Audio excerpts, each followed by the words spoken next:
হরে কৃষ্ণ। আমরা মধ্যদ্বীপে আছি। মধ্যদ্বীপে আমরা গতকালকেও কিছু জায়গা দর্শন করেছি। আমাদের হংস বাহন শিব, তারপরে নৈমিষারণ্য, পবিত্র গোমতী নদী। এখন নিয়ে এসছি, দেখেন এখন এসছি আমরা পুষ্কর তীর্থ। পুষ্কর তীর্থ আমাদের কৃতে তু পুষ্করম তীর্থম ত্রেতায়াম নৈমিষম তথা দাপরে তু কুরুক্ষেত্রম কলৌ গঙ্গা সমাশ্রয়েত। এই এলাকায় সেই পুষ্কর তীর্থ কলিযুগে নবদ্বীপ ধামে দীপদাস বলে একজন ব্যক্তি ছিলেন। সে বাংলাদেশে বাড়ি। তিনি তার জীবনকে তীর্থ ভ্রমণে নিযুক্ত করেছিলেন। তীর্থ ভ্রমণ করতে করতে তিনি যখন নবদ্বীপে আসেন তখন তিনি স্বপ্নাদেশ পান, তুমি এই নবদ্বীপে থেকে ভজন করো, তোমার উদ্দেশ্য সফল হবে। তো এই নবদ্বীপে থেকে ভজন করতে করতে তার বয়স হয়ে যায়। তখন দীপদাস তখন তার মনের বাসনা জাগে, আমার তো সব তীর্থ ভ্রমণ হলো, পুষ্করটা হয়নি, কিন্তু এখন বয়স হয়ে গেছে, যেতেও পারবো না, অনেক ক্ষেত করতে থাকেন, ওটা আশা থেকে গেল মনে।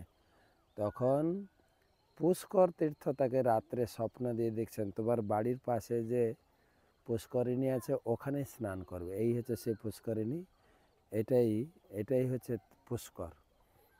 তো সে তো খুব খুশি হয়েছে, কিন্তু মনে দুঃখ হলো যে আমি কষ্ট করে আপনাকে এইখানে নিয়ে এলাম, আমাকে ক্ষমা করবেন, আমার যে কেন বাসনা হলো, আপনাকে এত দূর থেকে কষ্ট করে আসতে হলো। তখন পুষ্কর বলছেন, না আমি কষ্ট করে আছেন, এটাই আমার অরিজিনাল ধাম, আমার একটা এক্সটেনশন আজমির রাজস্থানে রয়েছে। তো সারা ভারতের মধ্যে বা সারা পৃথিবীর মধ্যে, সারা ব্রহ্মাণ্ডের মধ্যে এই পুষ্কর এক জায়গায় সবাই চেনে, যেটা হচ্ছে পুষ্কর তীর্থ আজমির।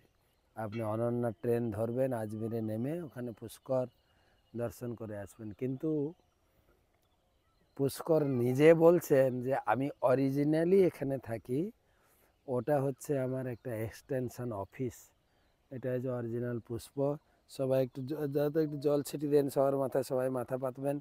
পুষ্কর তীর্থে স্নান করলাম আমরা, আহ্নিক করলাম, গায়ত্রী করলাম, সবাই মাথা নিচু করেন, সবাই যে যেখানে আছে মাথা নিচু করেন, সবার মাথায় জল দিয়ে দেন, এরকম জল ছড়াবেন। হ্যাঁ, ওইখানে হ্যাঁ, জলে ভালো করে, হ্যাঁ সবাই মাথা পাতেন, হ্যাঁ সবাই জল ছড়াবেন। বা আর 3বার দেন। পুষ্কর তীর্থ কি যায়।